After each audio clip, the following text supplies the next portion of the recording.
안녕하세요. 이번 에피소드에서는 시대를 좀 이제 많이 넘어가서 스코틀랜드의 종교개혁 때 이야기를 좀 해보려고 합니다. 스코틀랜드 종교개혁에서 제일 유명한 사람 중에 한 명이 존 녹스라는 사람인데요. 네, 이분의 이야기를 좀 해보겠습니다. 네, 제가 또 스코틀랜드에 살고 있기도 해서 좀 더 편하게 이야기할 수 있을 것 같은데요. 사실 제가 지금 에딘버러에 있으니까 이제 존 녹스 관련된 이제 장소들도 많이 있거든요. 그래서 거기 가서 예를 들어 뭐 저희 학교에 있는 존 녹스 동상 앞에 가서 촬영을 해야 되나라고 생각을 해봤는데, 네, 그러다가 그 녹스 동상 바로 옆에 저희 지도 교수님 방이 있거든요. 그래서 마주치면 네, 좀 그럴 것 같아서 네, 다음에 몰래 가서 이제 좀 여기저기 장소도 소개를 해보고 하는 시간을 가지려고 하고요.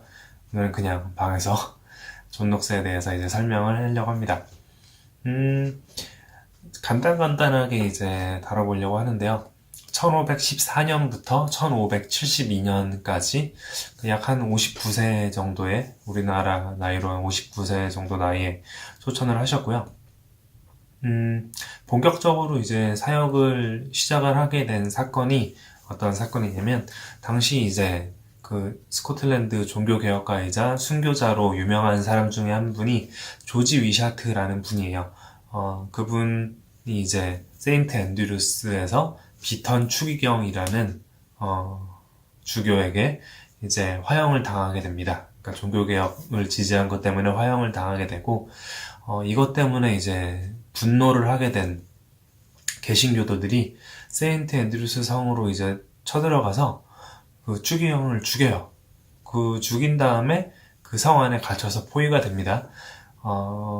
존 녹스도 조지 위샤트를 굉장히 따르는 그런 사람들 중 한 명이었는데, 나중에 이제 이 농성하고 있는 개신교도들에게 합류해서 거기서 이제 설교를 하게 되죠. 그 설교자가 되는 걸 통해서 좀 이제 본격적으로 사역을 시작했다라고 볼 수 있습니다. 물론 그 이전에도 조지 위샤트가 순회 설교를 이제 할 때 따라다니긴 했어요. 그 세인트 앤드루스 성에서 이제 농성할 때 그 안에서 설교자로 활동을 하다가 되게 유명한 일화 중에 하나인 노예 생활을 이제 하게 되는 계기가 이 성 안에서 벌어지게 됩니다. 그 성 안에서 농성하다가 결국 이제 프랑스 함대가, 이제 프랑스가 이제 약간 스코틀랜드랑 친했어요. 또 가톨릭 쪽이기도 했고, 그래서 프랑스 함대가 와서 그 성을 이제 점령하고 그 프랑스로 끌려가서 프랑스의 그 갤리선 배에 노예가 돼서 노예 생활을 하게 됩니다. 한 1년 7개월 정도 이제 노예 생활을 했다고 하고요. 그 노예 생활 중에 이제 가장 유명한 일화 중에 하나가 이제 뭐냐면, 아마도 이제 존 녹스일 거다라고 이야기를 하는데, 배 안에서 이제 가톨릭 의식을 사람들에게, 개신교 노예들에게 이제 강요를 하게 돼요. 그때 이제 존 녹스가 마리아 상, 그러니까 마리아, 성모 마리아의 상을 이제 손에 받았는데, 원래 이제 그걸 입맞춤을 하거든요. 그런 의식인데 그걸 거부하고 강물로 던져버립니다. 그래서 그 다음부터는 다시는 이제 그 가톨릭 지지자들이 그 녹스에게, 또 다른 사람들에게 그 배에서 이제 가톨릭 의식을 강요하지 않았다라는 그런 이제 말이 있습니다.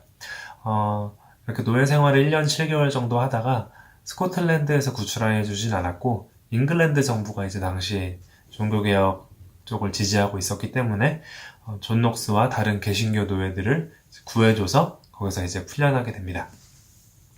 그 이후에는 좀 오랜 기간 동안 망명 생활을 하게 돼요. 그래서 그 망명 생활 동안 또 여러 가지 경험을 하면서 종교개혁 신학을 또 배우고 쌓아가는 기간이 이제 이 망명 기간이라고 볼 수 있는데요. 잉글랜드에서 5년 정도 망명을 했고요.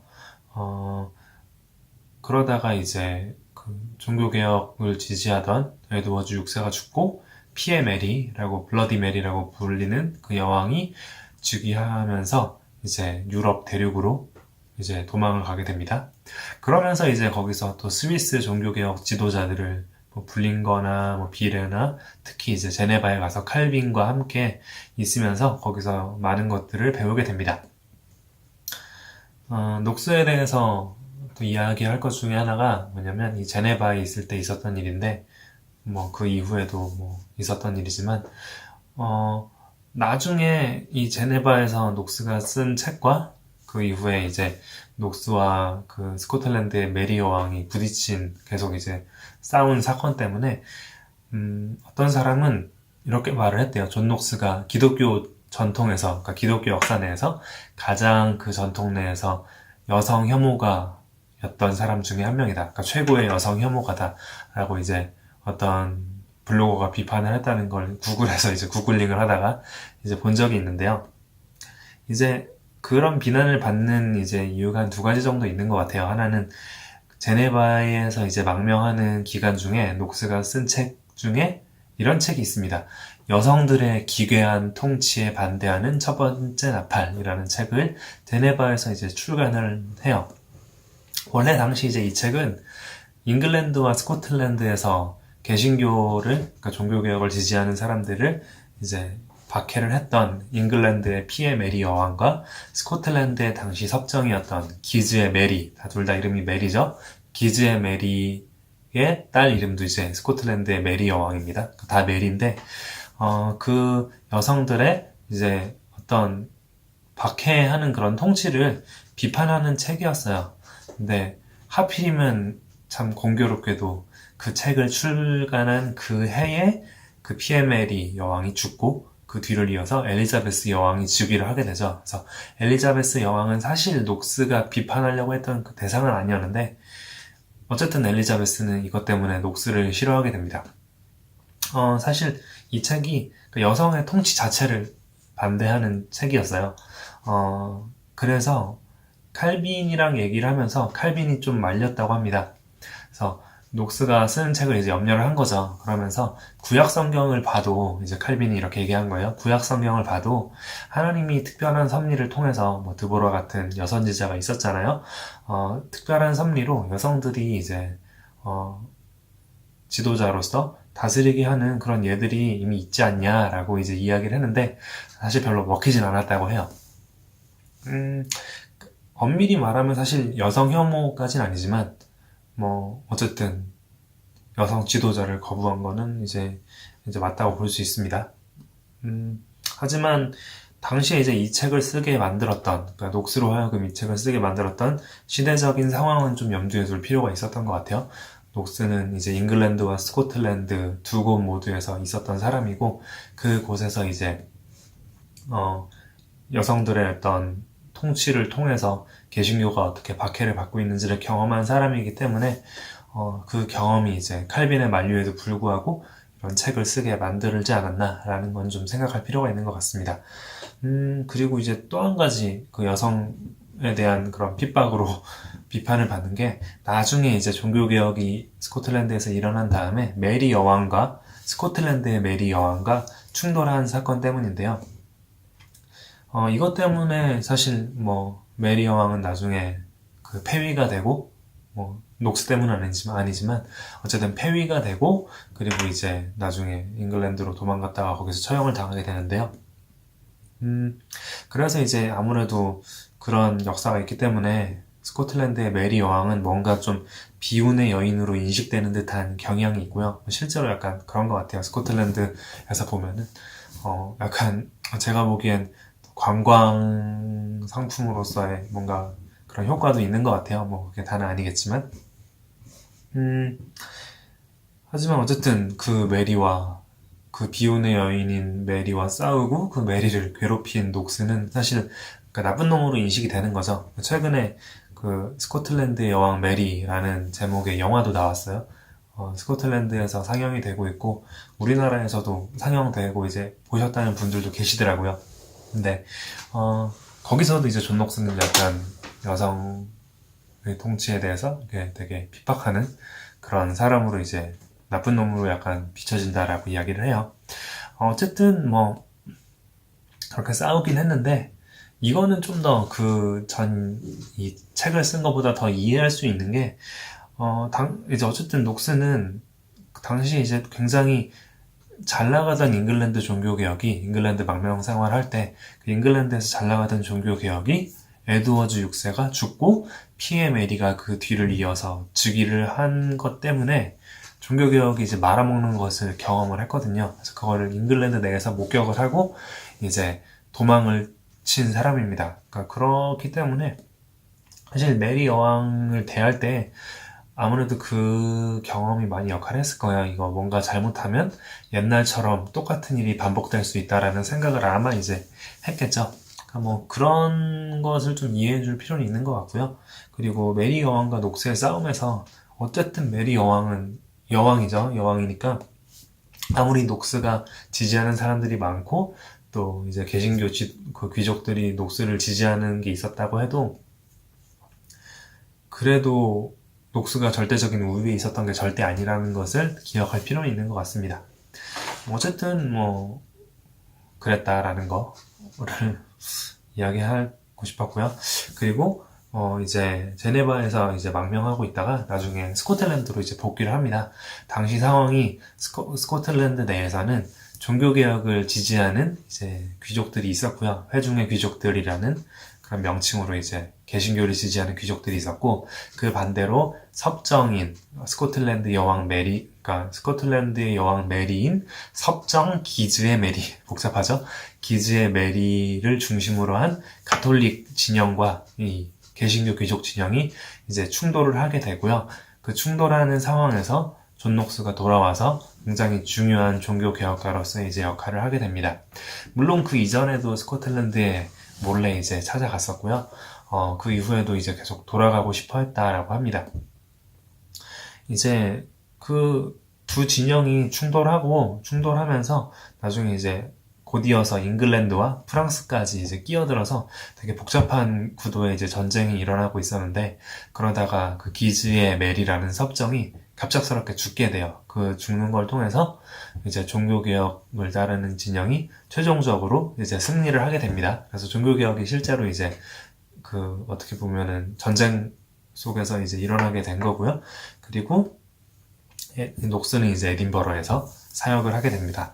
그리고 이제 스코틀랜드가 공식적인 개신교 국가가 되었기 때문에, 그러면서 스코틀랜드 내에서 스코틀랜드 신앙 고백서를 작성을 하고 스코틀랜드 교회를 이제 어떻게 어떤 교회 정치 체제로 다스려 가야 되는가라는 걸 논의하는 제1치리서라는 책이 출간이 되는데, 그 신앙 고백서와 제1치리서를 이제 작성할 때 녹스가 큰 역할을 했습니다.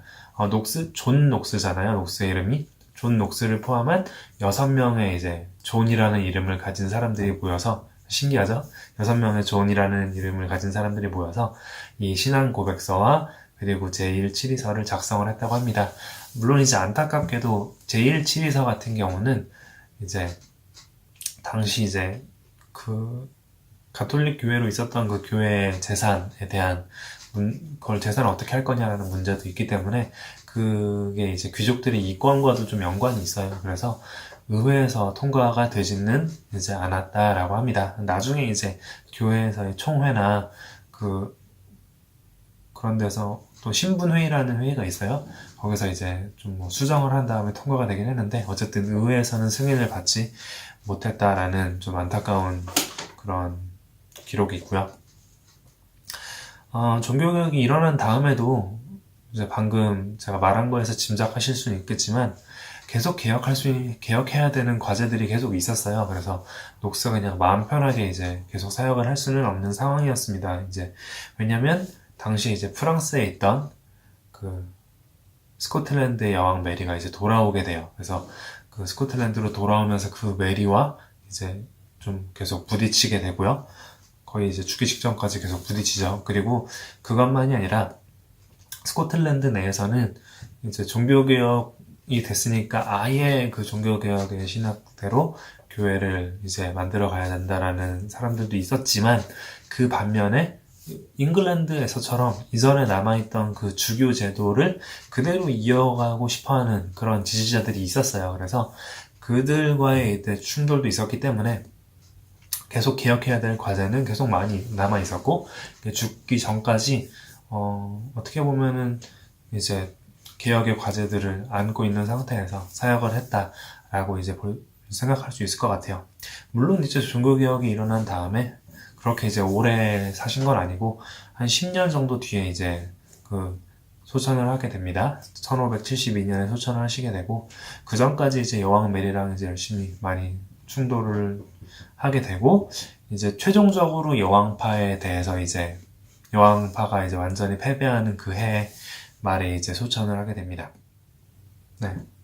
간단하게 정리를 하자면 녹스는 이제 이렇게 스코틀랜드 종교개혁 이전과 이후에 어떤 중요한 순간들을 직접 이제 살아가면서 경험한 사람이었고 실제로 종교개혁에도 이제 큰 역할을 이제 준 사람이다 라는 거를 생각할 수 있을 것 같고요. 그리고 현대에는 녹스에 대한 여러 가지 이제 부정적인 인식들이 있지만 어쨌든 올바른 평가는 필요한 것 같아요. 좀 더 이제 객관적인 평가를 할 필요가 있다라는 거. 물론 이제 정반대로 무조건적인 추앙을 하는 것도 안 되겠죠. 하지만 좀 그 당시 상황과 여러 가지를 고려해서 입체적으로 이해하면 좋을 것 같고요. 저는 그런 면에서 지금 틈틈이 보고 있는 책 중에 저희 이제 학교 교수님이기도 했던 제인 도슨이라는 분이 쓴 존 녹스 전기가 있어요.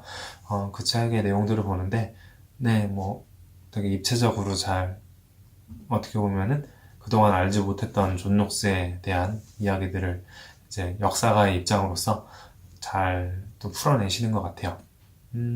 책을 읽으면서 나중에 또 더 재밌는 내용이 나오면 또 녹스에 대한 것 중에 또 소개할 것들이 나오면 나중에 좀 더 이야기를 해보도록 하겠습니다.